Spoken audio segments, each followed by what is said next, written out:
इस news के sponsor है Tamboli tours and travels private limited. Economy class हज 4,99,999 रुपये में, डिलक्स क्लास हज 5,99,999 रुपये में। चेंबूर परिसरात तरुणाला भुसकून हत्या झाल्याचे सीसीटीव्ही समोर आले होते। या प्रकरणी आरसीएफ पोलिसांनी 12 तासांच्या आत दोन्ही आरोपींना बेड्या ठोकल्या आहेत। वाडवली गावात राहणाऱ्या विघ्नेश चांदले आणि आरोपी सुमित अंबुरे ची जुन्या वादातून भांडणी झाली होती। 10 तारखेला रात्री सुमितने विघ्नेशला जरीमरी मंदिराजवळ बोलावले, तेव्हा त्याने सोबत अट्टल गुन्हेगार ओंकार मोरेला त्याची हत्या करण्याच्या उद्देशाने आणले। ओंकारने यावेळी विघ्नेश आणि त्याच्या भाऊ प्रथमेशवर चाकूने हल्ला केला, यात विघ्नेशचा मृत्यू झाला। या प्रकरणी आरसीएफ पोलिसांनी गुन्हा दाखल करीत अवघ्या 12 तासात सुमित आणि ओंकारला गोवंडीमधून अटक केली आहे। आरसीएफ पोलीस स्टेशनच्या हद्दीमध्ये जरीमरी मंदिर आहे वडवली गावामध्ये। तर तिथे राहणारे यातले जे मयत आहेत विघ्नेश चांदेल आणि त्याचा भाऊ जो आहे प्रथमेश नारायण चांदेल म्हणून। तर या दोघांचं जे आहे आरोपी सुमित अंबोरे आणि ओंकार मोरे यांच्यासोबत काहीतरी किरकोळ वाद झालेला होता आणि त्या वादावरून या दोघांमध्ये भांडण झालं होतं।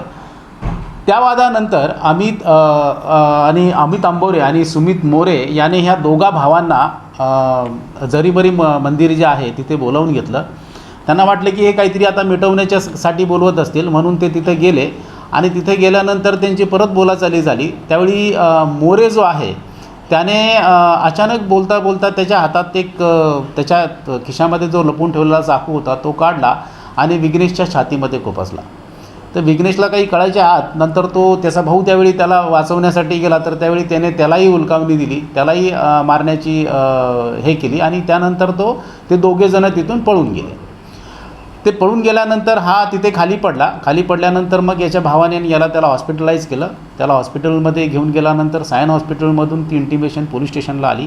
पोलीस स्टेशनला इंटिमेशन मिळाल्यानंतर घटनास्थळाला सिनियर साहेब स्वतः गेले, आम्हीही गेलो होतो आणि याबाबत मग कायदेशीर गुन्हा दाखल करण्याची प्रक्रिया सुरू झाली। मात्र दोन्ही आरोपीने तिथे त्यांचे कोणतेही मोबाईल त्यांच्यासोबत नेलेले नव्हते किंवा कोणतेही पुरावे, फक्त घटनास्थळावर आपल्याला त्याने वापरलेला चाकू मिळालेला होता जो त्याने तिथेच टाकून दिलेला होता।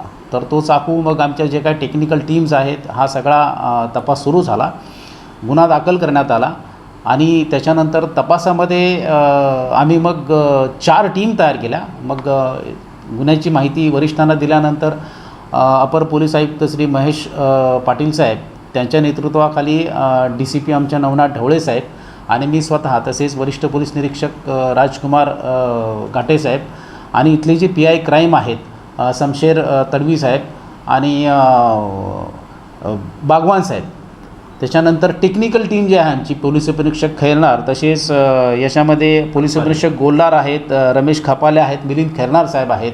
तर यांच्या सगळ्या आम्ही टीम तयार केल्या आणि या टीमच्या अनुषंगाने या सगळ्या टीमने अथक मेहनत घेऊन यांचा ठाव ठिकाणा कुठे आहे, ते कुठे गेले असावेत याबाबत कंटिन्यू तपास सुरू केला होता।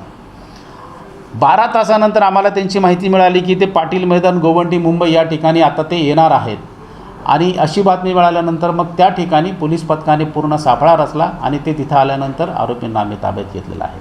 तर हा गुन्हा आहे, हा घडला होता रात्री 12 तासामध्ये आम्ही आरोपी अटक केलेले आहेत। तर ही अत्यंत चांगली कामगिरी पोलिसांकडनं झालेली आहे या बाबतीत। तर हा यातील जो आरोपी आहे तो हिस्ट्री शूटर असल्याचं माहिती मिळते, पाटलावरचा आरोपी आहे। किती गुन्हे आहेत याच्यावर या अगोदर आणि किती मोठा आरोपी आहे जो आता त्याला जेरबंद करण्यात आले? याच्यामध्ये ओंकार मोरे जो आहे याच्यावर यापूर्वी 4 गुन्हे दाखल आहेत। त्याच्यावर एक रॉबरीचा गुन्हा आहे, त्याच्यानंतर त्याचा एक रेपचा गुन्हासुद्धा आहे आणि इतर 2 गुन्हे आहेत त्याच्यावर आणि हा आता त्याचा 3रा गुन्हा आहे। त्याचा जो सुमित अंबोरे आहे याच्यावरसुद्धा पूर्वीचा रेकॉर्ड आहे, याच्यावरसुद्धा 2 गुन्हे आहेत। तर हे पूर्वीचेच आरोपी आहेत आणि पूर्वीचं रेकॉर्ड असल्यामुळे त्यांची माहिती आम्ही उपलब्ध करून घेतली। मात्र टेक्निकल त्यांनी काहीच पुरावे ठेवले नव्हते। हे आरोपी असल्यामुळे पोलीस कसे त्यांच्यापर्यंत पोहोचतात याची त्यांना माहिती होती, त्यामुळे त्यांनी हे सगळे जे पुरावे आहेत ते सगळे नष्ट करायचा प्रयत्न केला। आरसीएफ पुलिस स्टेशन के इलाके में वडवली गांव है जहां जरीमरी माता मंदिर है, यहाँ पर ये वाक़या हुआ है 10 तारीख को रात को 12:30 बजे।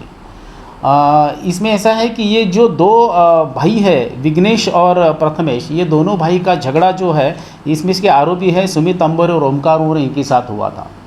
तो इस झगड़े को, ये छोटा ही झगड़ा था, कुछ बड़ा झगड़ा नहीं था, बस इस झगड़े को लेकर ओंकार मोरे ने इन दोनों भाइयों को जरीमरी माता मंदिर बुलाया था। ये दोनों भाई को लगा कि ये कुछ झगड़े में कोई सुलह का करना चाहता है, तो इसके लिए वहाँ पर गए थे। तो झगड़ा फिर से उनका वहाँ शुरू हो गया और अमित मोरे ने पहले से ही उसके खिसे में एक चाकू लाया था और बात करने के टाइम पे उसने बातों बातों में ही जो विघ्नेश है उसके छाती में वो जो छुरा है जो लाया था उसने वो भोंक दिया।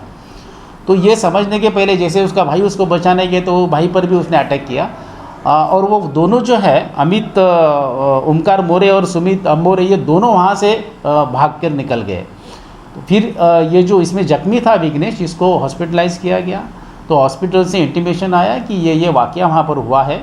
तो फिर पुलिस को पता चलने के बाद फिर पुलिस घटनास्थल पर पहुंची और फिर उन्होंने तहकीकात शुरू कर दी। इस मामले में फिर खून का जो गुनाह है CR नंबर 141 103 इसको दाखिल किया गया और जो तपास है वो तपास के बारे में वरिष्ठ जो हमारे एडिशनल CP साहब हैं महेश पाटिल सर डॉक्टर और हमारे DCP साहब नवनाथ ढवले साहब, मैं खुद ACP बाप शेट्टी और सीनियर PI जो राजकुमार घाटे साहब हैं, यहाँ के पुलिस निरीक्षक तड़वी साहब हैं, दूसरे हमारे पुलिस निरीक्षक अंजुम बागवान साहब हैं। तो हम लोगों ने एक टीम बनाई। आरोपी जो है संदिग्ध आरोपी है, इन दोनों आरोपी के ऊपर पहले से ही 4 गुन्हे दाखिल है और उनको मालूमात है कि पुलिस वहाँ पर कैसे पहुँचती है उन तक। तो उन्होंने उनके जो टेक्निकल इशू जैसे कि उनके पास की मोबाइल ये कुछ भी उन्होंने साथ में नहीं लेके गए थे, इसके लिए उन तक पहुँचना बड़ी मुश्किल हो रही थी। बट हमने 4 टीम बनाई। इसमें जो हमारे पुलिस अधीक्षक गोल्लर है, रमेश खापले साहब है, मिलिंद खैरनार साहब है, इन सब लोगों ने मेहनत लिया और फिर ये दोनों आरोपी की मालूमात निकाली, ये कहाँ कहाँ जा सकते हैं, कहाँ कहाँ गए हैं, इनकी सब मालूमात निकाल कर हमको इन्फॉर्मेशन मिला कि ये गोवंडी में पाटिल मैदान में कभी आ रहे हैं। तो पाटिल मैदान में गोवंडी में हम लोगों ने पूरी टीम उनके लिए डिप्यूट की थी और वो जैसे आए उनको ताबे में लिया। और ये जो गुनाह है हम लोगों ने पुलिस ने RCF पुलिस स्टेशन ने ये 12 घंटे में गुनाह गढ़ने के बाद 12 घंटे में आरोपी को अरेस्ट करके इसको अंजाम दिया है। हज 2025 करने वाले हाजियों के लिए खुश खबर। तजुर्बेकार उलमाए कराम और 42 साल की हज टूर्स कंपनी की रहनुमाई निगरानी में हज अरकान की अदायगी कीजिए। इकोनॉमी क्लास हज 4,99,999 रुपयों में मक्का होटल 600 मीटर और मदीना होटल सिर्फ 350 मीटर की दूरी पर। डिलक्स क्लास हज 5,99,999 रुपये में हरम शरीफ के करीब मक्का टावर के पास और मदीना होटल सिर्फ 300 मीटर की दूरी पर। बुफे सिस्टम में अपने टेस्ट का उम्दा लजीज नाश्ता और दोपहर रात का खाना। हज सफर से पहले तरबियत कैंप, दौराने हज सफर बयान, तजुर्बेकार उलमाए कराम और टूर ऑर्गेनाइजर की रहबरी रहनुमाई निगरानी में हज अरकान की अदायगी, जियारतें, हज visa, insurance, economy class, air ticket. सफर से पहले हज kit, cabin bag, passport bag, चप्पल बैग, कंकरी की थैली, हाजियों के लिए एहराम के 2 सेट, हज्जन के लिए मखनी, जानमाज, छाता, तस्बीह, तवाफ तस्बीह, आइडेंटिटी कार्ड और वापसी में 5 लीटर जमजम। लॉन्ड्री, मेडिकल असिस्टेंट बिल्कुल फ्री। ऑफर सीमित समय के लिए, तुरंत राब्ता करें। जनाब हासिब नदाफ 9326264088। जनाब हाफिज महमूद पटेल 9850413911। हाजी शौकत भाई तंबोली 9422220372।